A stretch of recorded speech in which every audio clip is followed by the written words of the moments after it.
Production funding for Behind the Headlines is made possible in part by the WKNO Production Fund, the WKNO Endowment Fund, and by viewers like you.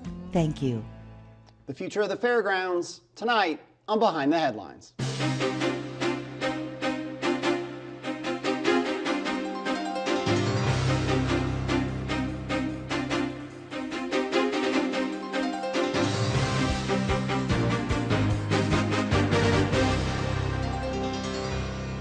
I'm Eric Barnes, publisher of the Memphis Daily News. Thanks for joining us. We're joined tonight by Marvin Stockwell, co-founder, Friends of the Fairgrounds. Thanks for being here. Thanks for having me. Paul Young is Director of Housing and Community Development for the city. Thanks for being here. Thanks for having me. Fred Jones, founder, the Southern Heritage Classic. Thanks for joining us. My pleasure. And Bill Dries, senior reporter with the Memphis Daily News. So I'll start with you, Paul. I was looking back, I think this is maybe the third or fourth show we've done, and I probably started every single one as the future of the fairgrounds, as I now think about it. But there have been plans, there's been a lot of talk. Is this planning process different than the others? I think it's different in that we are starting with the premise that we're using the previous planning efforts as insight for how we move forward.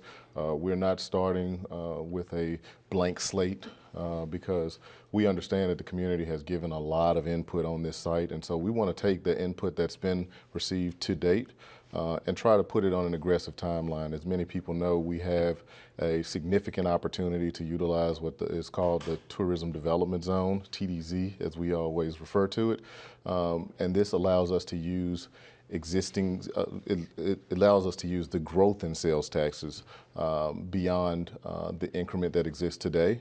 And so what that does is it allows us to finance improvements in a way that is neutral to the city. And so we want to make sure sales taxes already being paid that go to the state. Exactly. And so if we build something at the fairgrounds that will draw a large number of people, presumably those people will spend money in and around the fairgrounds. So areas like Cooper Young, Orange Mound, Overton Square, we want to see those areas benefit from this boom and take those sales taxes from the money that those people spend to finance improvements at the fairgrounds. Okay, and we'll go deeper into some of those, how those things work so we'll come back to some of that. But Marvin Stockwell, you all co-founded Friends of the Fairground in 2015, I think?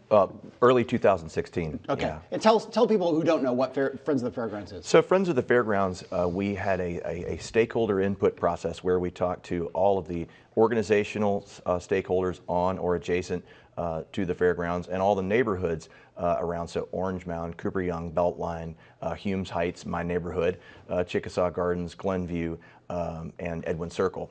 And we just said, what do you all want to see the fairgrounds become? And what we got was a picture of community needs that these neighbors and the organizational stakeholders said they'd like to see the fairgrounds address. What I'm encouraged about the current process is that all of our vision doc called Heart of the City has been included in the materials that we're being asked to review amongst the old plans. So I'm encouraged that everything we learned will also inform the process. And the reason we're still involved is because we're really encouraged by the transparency that we've seen, and we hope that will continue.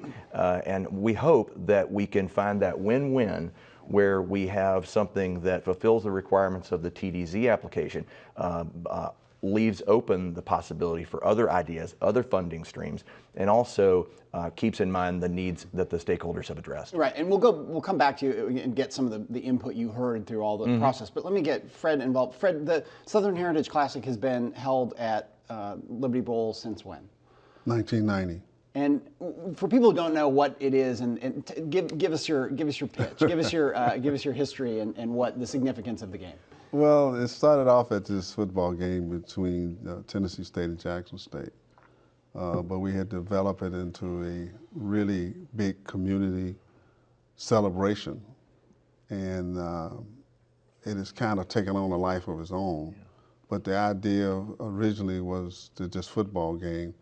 But when you add entertainment, when you add the community, when you add economic development, tourism, all of that became a part of what is now the Southern Heritage Classic. But it started off with just this football game. And for you, I mean, this, as you just said, this very successful game that's become more than a game. For you, the Liberty Bowl and the Fairgrounds have worked. I mean, are you wary of change, or are you excited about the possibility of more improvements around that area? I'm not worried of change because it's changed already. I mean, you go from when we started, you know, you had a lot of cattle barns and everything out there. Now we got a clear space called Tiger Lane. So being in the business that I'm in and been in a really long time, you adapt to change, you know, but you just have to, whatever's going to happen, you want to be able to coexist in what's going, what's there. Right. So we could adapt to the change. There are certain things that they like to keep in mind. Right, such as, and then we're going to Bill, but go ahead. The biggest thing is, you know, how we can accommodate all these people. Yeah, which is in part just a simple issue of parking and transit, right, and getting people in, getting people out. Absolutely. I mean, there's a lot of factors in that, and hopefully in this planning process, they will keep that in mind. Because, for instance, right now, I've got 500 tailgate spots that they all been sold since August 1st. Yeah. So, and the event is not until September 9. Yeah. So, you know, it's something that you had to keep in mind. But I want to make clear that I'm not against change. Yeah. I just want to make sure that we are able to exist in this change, whatever this change ends up being. Bill. So, to that point, Fred, can these large events that fill the Liberty Bowl, 65,000 seats plus, and a lot of tailgating, people who are tailgating who might just go to that and not to the game, how difficult is it to coexist with new uses at the fairground? I guess it depends on the geography and where those new uses are and new facilities are. Well, I think that, you know, Paul mentioned earlier about the UL, the land... Urban Land Institute study. In that study, they did not mention a football game. So, you know, the football games are going to be here. They, for me, you got 10,000 plus people tailgating. You'll have 40, 50,000 people at the game. What are we going to do with all of these people, with all of these other things going on? So it just being a part of the process, not to dictate what's going to happen, but whatever happens, you keep that in mind that a major happening is going to happen at this fairgrounds. And for us, the happening impacts the entire city. You know, so it's not what just happens at the fairgrounds. You spread out all over town, have a major impact. So that's always been my concern. But again, I want to repeat this again. It's not about being against change, but when you make these changes, can this football game, the way it is right now, and you hope it's going to get bigger 3 or 4 years from now, you hope that you have more people, what you're going to do with them, where you're going to put them. So that's my concern. For Paul, talking about the plan, I think sometimes I've certainly been guilty of it, of just focusing on, okay, what can you do here? What can you do here? To Fred's point, your plan, your set of recommendations, is it going to involve more than that? Is it going to address those questions like transit, how you move people, and where they go? Absolutely. I mean, we understand completely where Fred is coming from. We know how significant this game is to this city, and not just this game, but the University of Memphis and AutoZone Liberty Bowl. We know what economic impact that brings to this community, and so anything that we do has to be respectful of how we accommodate those users on those days. Our goal is to try to figure out how to maximize use of the site. We have, we give, just say it's a whole weekend for each of those events. That's 27 days that the space is activated. And so we have another 330 days that we want to activate the site. So we're trying to figure out what uses can bring people to the site, accommodate them, move people around in a way that's efficient. We're looking at strategies that range from how we can use shuttles to park, and I've heard people say people in Memphis don't use shuttles, but when you have significant events like this, maybe that is an option. How can we find ways to get people to and from in an efficient manner? So that's definitely something that we're looking at. So Marvin, what's your view on this as someone who's talked a lot about future possibilities on this? Sure. Is there a point at which Fred's reality, the reality of the Tigers, the reality of the AutoZone Liberty Bowl, does that kind of influence what you've seen? Because to some degree, there has been a tendency to look at this as a blank slate, I think. Sure. And Fred mentioned the ULI study, which didn't consult some folks heavily involved in this. Right. Our existing assets meeting jumps to mind as a great example. I mean, the way we've looked at it from the moment is that, from the outset, is that the fairgrounds are not living up to its potential. So obviously, we already have some fantastic assets at the fairgrounds. But our existing assets meeting, we got out maps and we said, which of these assets are great and working at full capacity? Which ones are great amenities, but they could be used more? And what are some of the missing amenities that might make the existing ones succeed at a larger level? And there were lots of great ideas that stemmed from that. So, like, I don't see them, all these things, as diametrically opposed, or I think it's finding the right mix of amenities to, like Paul said, maximize use of the space, to get rid of those fence lines, welcome the community in, welcome tourists in, finding the right balance between, one of the things that came through with our stakeholders is they want the fairgrounds reimagined with them in mind. They don't want to be kept out, they want to be welcomed in. But they are okay with it if it's something that tourists also love. And I feel like that's the sweet spot. If Memphis can put heads and hearts together and figure that out, then we can check the tourism boxes that the TDZ requires, but also deliver on what our stakeholders are saying they want. So I think there are a lot of smart people around this civic table trying to figure this out, and I have every confidence we will in a way that makes us all win on a larger level. What is the timeline on the TDZ application? So our goal is to submit an application by the end of the year. And the reason that we want to submit it by the end of the year is because it's been 10 years since the initial application was submitted. And while there is no firm deadline for the TDZ application to expire, we know that time is of the essence. And so we've been dealing with this issue for the past 10 years.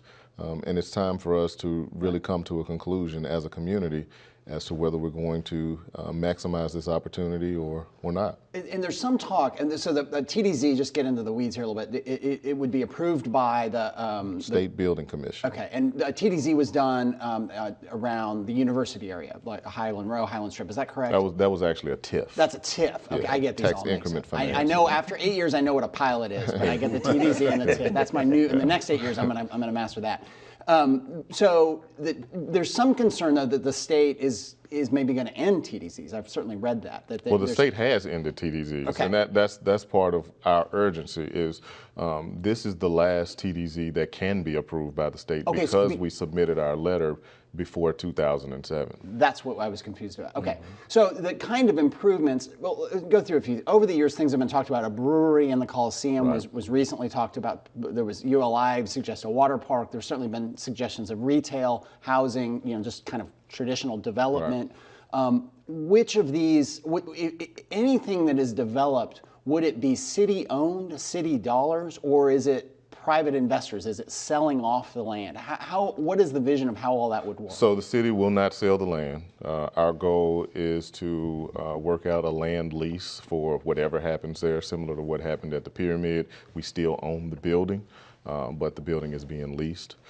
So we are leaning towards that direction in terms of the land uses that have been proposed. Things like you said, retail. I think at one time they were calling for 400,000 square feet of retail, which, that was in a different area before big box kind of went out of style. And now the plan is for, in the ULI study, at least 22,000 square feet of retail, which we think is much more reasonable.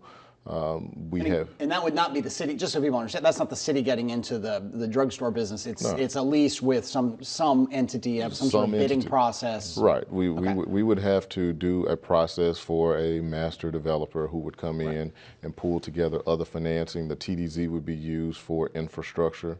Those infrastructure costs. I'm sorry to interrupt you, but could infrastructure include a parking garage? Is that the kind of thing that might be? Absolutely. I mean, that's certainly one of the things that we're looking at. We know that parking is a major concern, and we think that structured parking allows us to be able to accommodate more cars in a finite area. Yeah. It is interesting to think about, and I'll turn to you, Fred. Just in the years that we've been doing shows on this and writing about it in the last 5 years, one thing that's really changed. Paul mentioned the changes in big box retail.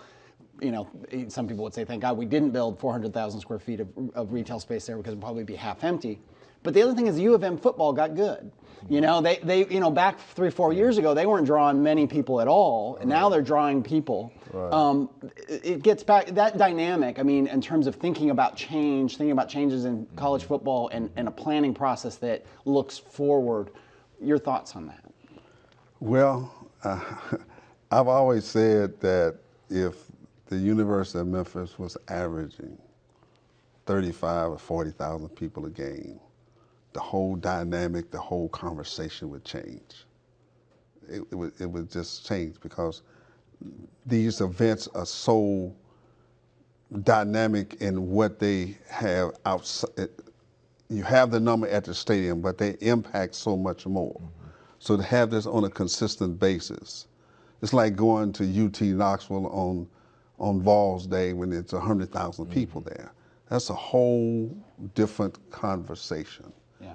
And so the conversations for us, not only with you have these football games, and that's why it becomes important to think about them in this process, because we all hope that the University of Memphis football program continues to grow, because that's going to be better for our city in the long term. Do you all do any kind of estimates on economic impact from Southern Heritage Classic? Yeah. In fact, the University of Memphis did mine. The last one, they've done 3 of them. The last one, the benefit to the city on the weekend is $21 million. Yeah.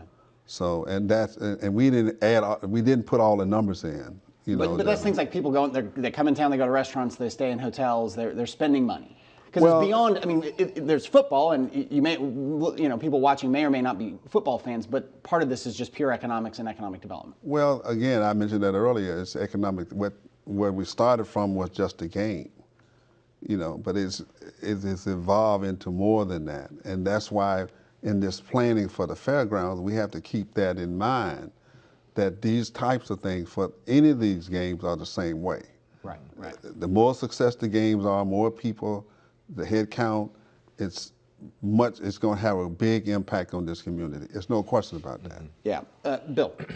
So Marvin, if your wish comes true and there is a Fairgrounds Conservancy at the end of this process, still to be determined on that, how do you think that Conservancy should balance what he's talking about, that tremendous economic impact, with trying to have other catalysts on the Fairgrounds property as well? Yeah, that's a great question. I think that is the thing that I keep coming back to about having a public-private partnering organization to help manage the land over time. Not only the redevelopment process of it, but let's say it's 5 years from now and all the construction is done and all the tenants are in place.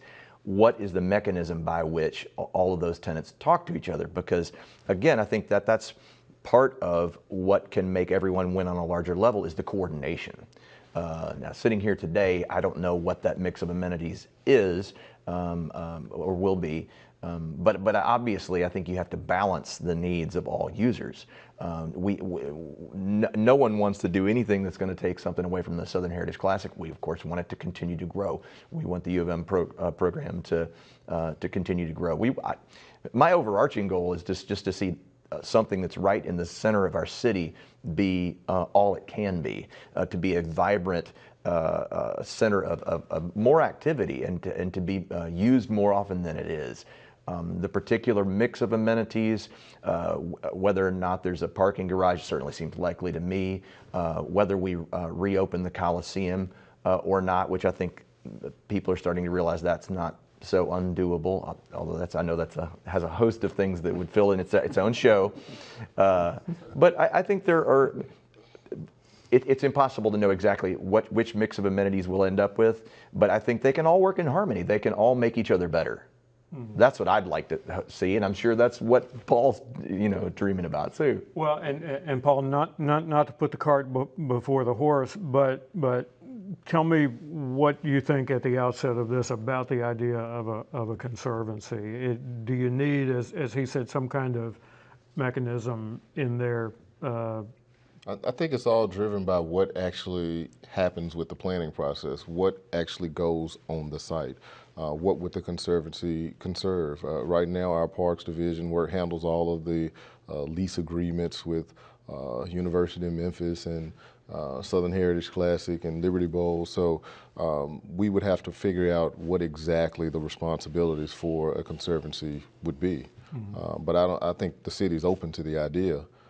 We also need to figure out what assets physically go on the site. Mm-hmm. Right now, I think it's important to note that the site is already excellent. There are great things that are happening at the Fairgrounds today with the Children's Museum, with all of the events that are hosted around football, with the stakeholders that we just mentioned, with the Kroc Center. All of these assets are excellent. Right now at the STEAM Academy, Maxine Smith STEAM Academy has been excellent for this community. So we want to build around those existing excellent assets. Someone mentioned the Coliseum. Paul Young, what's going to happen with the Coliseum? I don't know. I don't know. And I was talking to somebody the other day, and I was telling them, I'm a fan of the Coliseum. I graduated from high school at the Coliseum. I think it's a great structure, but our goal is to make sure that the numbers make sense. It's a $20 to $30 million investment, and we have to make sure that the numbers pencil out, and we're going to let data determine our decision making. And whatever happens with the Coliseum, we want to be respectful of the opinions of the community, but we also know that 20 to 30 million is a lot of money that we have to figure out how we use it in an effective way. Is it possible to I mean, you've got this TDZ deadline and that money that's potentially out there, but you've also got, I mean, if you break it down, there's the Coliseum is a big question. Then there's a whole lot of just open green space. Right. What is it possible that certain things are settled in this planning process and questions like the Coliseum are left unanswered as part of this? Yeah, that's definitely possible. Okay. In fact, that's one of the things that we've talked about with some of the stakeholders, that every issue may not be resolved by the end of this year. What we want to do is identify what is the big draw, what's the thing that really anchors this TDZ for this community. And if we have not figured out all the answers to every component on the Fairgrounds, we can continue to work on those pieces of the project. Marvin, back to the neighborhood meetings you had. I mean, what do neighbors want? I mean, do they just want park space? I mean, do they want to see retail? Do they want to see, I mean, is every neighborhood a little different? Sure. I mean, what are they calling for? Yeah, no, there are some overarching themes. The biggest being that they want the Fairgrounds reimagined with them in mind. They feel like they have not been sufficiently welcomed in. They miss the connection with that land that they once had, and they want it back. Quite frankly, they miss the connection with the Mid-South Coliseum and the WDIA shows that happened there. They miss, they remember a time when their teenagers got their first good job at Liberty Land, and I'm not sitting here proposing that we rebuild Liberty Land by any stretch, but that is a desire that the stakeholders articulated. Jobs came through really strongly. It's not lost on them that the western extension of the Green Line is going to go to Flicker Street, and that the likely extension of the Green Line through the Fairgrounds would also, when you add on to the proposed bike share program, might really open up a 5-mile radius around the Fairgrounds, especially if, and here's another thing, they see it as an ideal mass transit node.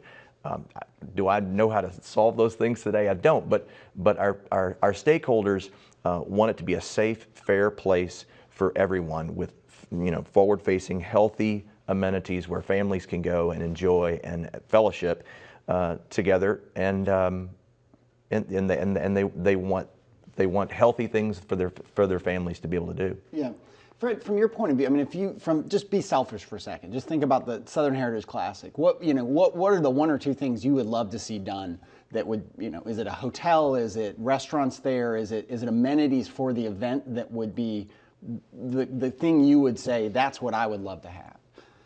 Well, being selfish, I wouldn't propose anything specifically for the Southern Heritage Classic. It would have to be city-driven for me, community-driven, where it makes sense. And I've been on the record for a long time with this, that the Coliseum is special to me, because at one time I was on the board of the Coliseum. Elvis is here now, and I remember seeing one of the Elvis's, I saw Elvis's last show that he performed at the Coliseum. So, but for me, it has to be about what the community, something that the community can embrace, because as I said earlier, I'll adapt to the change. But we got to, today, people expect to be serviced and accommodated when they come to an event. As big as the stadium is, as big as the FedEx Forum is, it's the Orpheum, it doesn't matter, Lander Center, they want to have some accommodations, and definitely need to do that. All right, well, we will give you the last word right there. Thank you all for being here, and thank you for joining us. Join us again next week. Good night.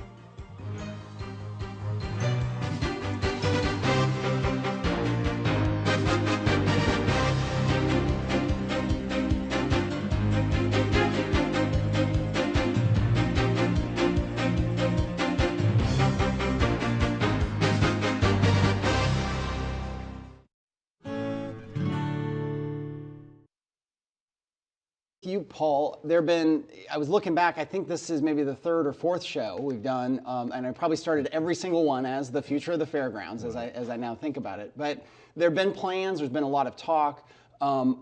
Is this planning process different than the others? I think it's different in that we are starting with the premise that we're using the previous planning efforts as insight for how we move forward. We're not starting with a blank slate because we understand that the community has given a lot of input on this site, and so we want to take the input that's been received to date and try to put it on an aggressive timeline. As many people know, we have a significant opportunity to utilize what is called the Tourism Development Zone, TDZ, as we always refer to it, and this allows us to use it allows us to use the growth in sales taxes beyond the increment that exists today. And for other ideas, other funding streams, and also keeps in mind the needs that the stakeholders have addressed. Right, and we'll come back to you and get some of the input you heard through all the process. But let me get Fred involved. Fred, the Southern Heritage Classic has been held at Liberty Bowl since when? 1990. And for people who don't know what it is, and give us your pitch, give us your history and what the significance of the game. Well, it started off at this football game between Tennessee State and Jackson State, but we had developed it into a really big community celebration, and it has kind of taken on a life of its own. Yeah. But the idea originally was just football game. But when you add entertainment, when you add the community, when you add economic development, tourism, all of that became a part of what is now the Southern Heritage Classic.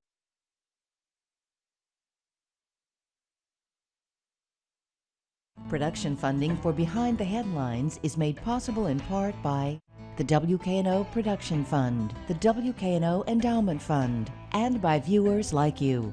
Thank you. The future of the Fairgrounds, tonight on Behind the Headlines.